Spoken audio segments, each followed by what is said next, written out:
Hello guys, কেমন আছো? তো আজকে চলে এসেছি আরও একটা রেসিপি নিয়ে। আর আজকে আমরা তৈরি করব কুলের আচার। এই যে এখানে কুল নিয়েছি, তো এগুলো আমরা বাজার থেকে কিনে এনেছি। তো তোমাদের যদি ঘরের গাছের থাকে সেগুলো রোদে শুকিয়ে করা যায়, তাই না? পাকা কুল রোদে শুকিয়ে নিলেই এরকম হয়ে যায়। তো আর কুলের আচার তৈরি করার জন্য এখানে মশলা নিয়েছি। এখানে নিয়েছি শুকনো লঙ্কা আর জিরে, মৌরি আর ধনে একসাথে দিয়ে দেবো, ভেজে নেব। না, আগে ধনেটা দেন, একসাথে ধনেটা ভাজা। আগে ধনেটা দেবো, আর ধনেটা ভেজে নিই, জিরে মৌরি দেবো। ধনেটা ভেজে নেবো ভালো করে।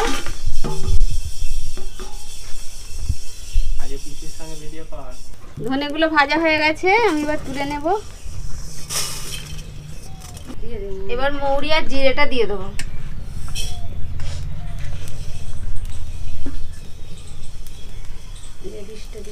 মৌরি জিরে ভাজা হয়ে গেছে, এবার শুকনো লঙ্কাটা দিয়ে দেবো।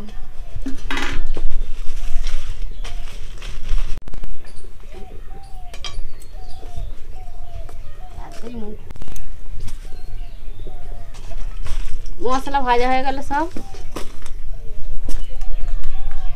এবার কুলগুলো একটু গরম জল দেওয়ার জন্য জল দিয়ে দিচ্ছি কড়াইতে। জলটা গরম করে নেব।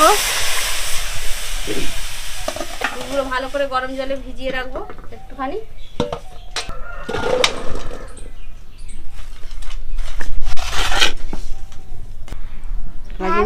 আচার খেতে ভালোবাসিস? তুই ছাদের উপর বসে বসে দুপুরবেলা রোদ্দুরে, আমরা তখন খেতাম ছোটবেলায়। জলটা গরম হয়ে গেছে, এবার আমি কুলের মধ্যে জলটা ঢেলে দেবো।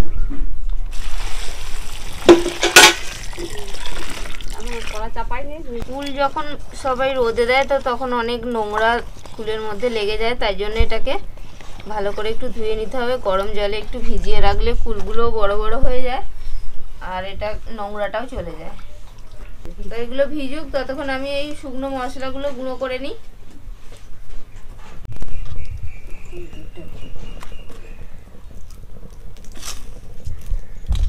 আমি এই মশলাটা মিক্সির মধ্যে গুঁড়ো করে নিয়েছি। দেখো খুব সুন্দর গুঁড়ো হয়েছে মিক্সির মধ্যে। ভাজা ছিল বলে গুঁড়ো হয়ে গেছে খুব সুন্দর। তোমরা চাইলে শিলেও গুঁড়ো করে নিতে পারো। কত ময়লা বেরিয়েছে, জলটা কত ময়লা হয়ে গেছে। জলটা গরম আছে। কুলগুলোকে আমি ভালো করে ধুয়ে নিয়েছি। এবার একটু ফাটিয়ে দিচ্ছি, নাহলে এর মধ্যে মিষ্টিটা ঢুকবে না। মিষ্টি মশলা ঢুকে যাবে এর মধ্যে ফাটিয়ে দিলে, নাহলে এর মধ্যে এটা টক থেকে যাবে, মিষ্টিটা এর মধ্যে ঢুকবে না। এই যে ফাটিয়ে আমি একটা জায়গায় রেখে দিচ্ছি। চলে এসেছি আমি। এই যে কুলগুলো আস্তে আস্তে করে ফাটাচ্ছি, আমি একটু হেল্প করছি। দেখো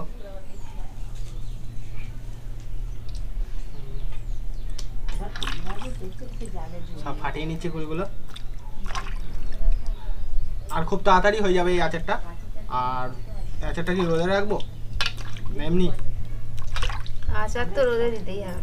এই আচারটা রোদে রেখেও খাওয়া যাবে। আর এছাড়া আমার হওয়ার সঙ্গে সঙ্গে আমি খেয়ে নিই, কারণ আমার দারুণ লাগে, ব্যাপক লাগে আচারটা খেতে। আর দেখো কুলগুলো সব ফাটানো হয়ে গেছে, কত সুন্দর দেখতে হয়েছে। সব কুলগুলো একদম ফাটিয়ে নিয়েছি। আর খুব বেশি ফাটাবো না, অল্প অল্প করে ফাটাই। অল্প অল্প করে ভাঙা থাকলেই হবে, তাতেই নাহলে আবার কুল থেকে সব পুরো ছেড়ে বেরিয়ে চলে আসবে, তখন আমার দেখতে ভালো লাগবে না। মাঝে মাঝে দু একটা আমি খেয়েও নি। এবার আমরা গুড়টা অল্পিতাও খেয়ে নে। এখানে আছে 2 কেজি কুল, আর এখানে নিয়েছি আমরা 1.5 কেজি গুড় নিয়েছি। গুড়টা একটুখানি পরিমাণটা তোমরা জেনে গেলে।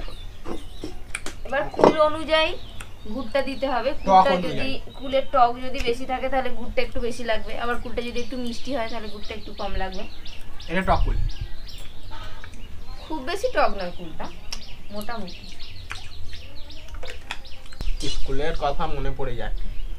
এই কুল বিক্রি হতো, আমি বলে দিই, লঙ্কা গুঁড়ো আর বিট নুন গুঁড়োকে মাখিয়ে এই কুলগুলোকে স্কুলের ধারে আমরা খেতাম, বিক্রি হতো 1 টাকা করে।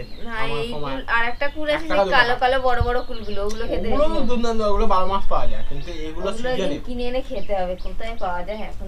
এখন খুব কম। চলো অর্পিতা কাটি দে। কাটি দে মনে কাটি দে কাটি দে। আরে তুই রান্না করবি, আমাকে আচার করে খাওয়াবি। এবার আমি গুড়টাকে একটু জাল করে নেব, একটু জল দিয়ে দিলাম। খুব বেশি জল দেবো না, অল্পই জল দিলাম। আর গুড়ের মধ্যে অনেক বালি নোংরা থাকে, তার জন্য গুড়টাকে একটু জাল দিয়ে আমি একটু ছেঁকে নেব। ঠিক আছে বলো।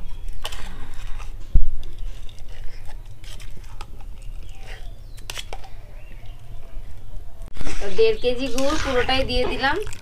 2 কেজি কুলের জন্য 1.5 কেজি গুড় দিয়ে দিলাম। ঠিক আছে তাহলে তেতো বাটা খাবে বলে দিলাম। আচ্ছা, আমি বলছে বেশি খাবে না, তেতো বাটা খাওয়াবো গুড় বেশি খেলে। গুড় দিয়ে দিয়ে তো তুমি খাবে। গুড়টা ছেঁকে নিচ্ছি, প্রথমেই কালো কালো নোংরা পড়ছে।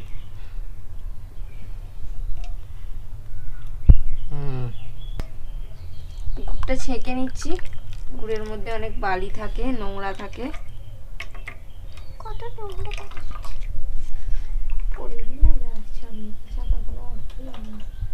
কুলের আচার তৈরির জন্য কড়াইতে তেল লাগে। সরষের তেল দিয়ে দেবো। শুকনো লঙ্কা দিলাম 2টো, অল্প 5 ফোড়ন দিয়ে দিলাম।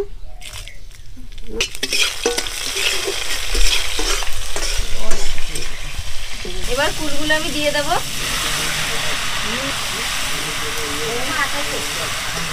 কি গো, নুনটা দাও তো।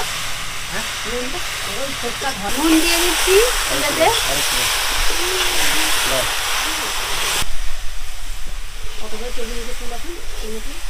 কতক্ষণ ভাজতে হবে? তো অল্প একটু নাড়াচাড়া করে কুলটা ভেজে নিতে হবে। এবার গুড়টা দিয়ে দেবো। সব দিয়ে দে।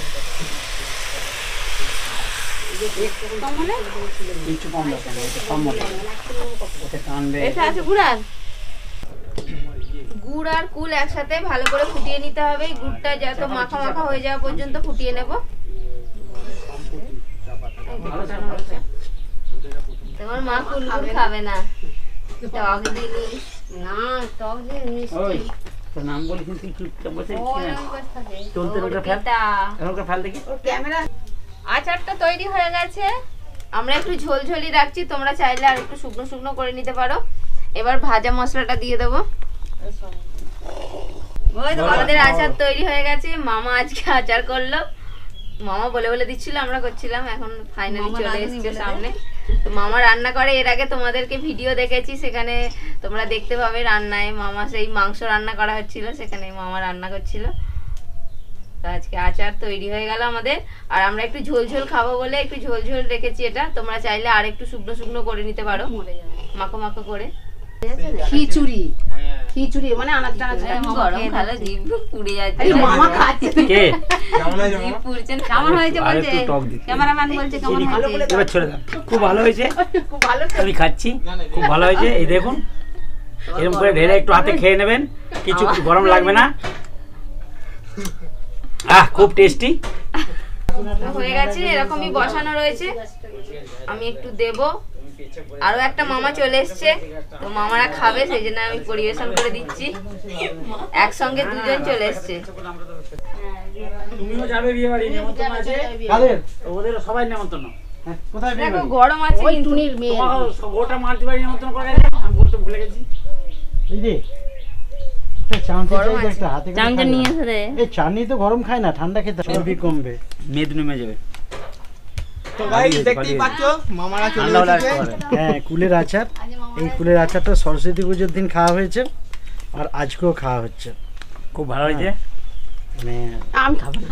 খাও খাও খাও। আমি এই- খাবো না, টক। আরে এখানে স্যার ওরা লজ্জা করছে, আর লজ্জা নয়, না না, মাইমা লজ্জা করছে, মাইমা খাবে না, আমারাই খাচ্ছে। টক জিনিস। ঠান্ডা হোক। কড়া থেকে তুলে দেওয়া হবে। দেখো গরম গরম পুড়ে যাবে, মামার মতো তুমি পারবে না। হেভি হয়েছে, হেভি হয়েছে, হেভি হয়েছে। এইটা আবার বয়নে রেখে দিলি না, 3 মাস ধরে 6 মাস পরে আরো ঠান্ডা সুন্দর হয়ে গেলে টেস্টি এটাকে হবে। তুলে দিতে হবে। খুব সুন্দর, দারুণ হয়েছে। দারুণ।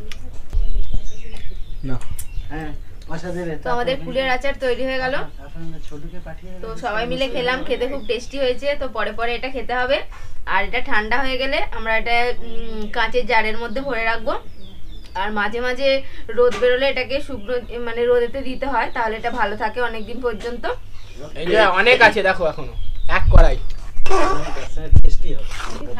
যত রোদ খাওয়াবে তত এটা টেস্টি হবে, আরো বেশি মানে টেস্টটা বাড়বে। আর এটা জলটা আরো শুকনো হয়ে হয়ে গিয়ে মানে জিনিসটা আরো ভালো লাগবে খেতে, আরো সুন্দর হয়ে যাবে।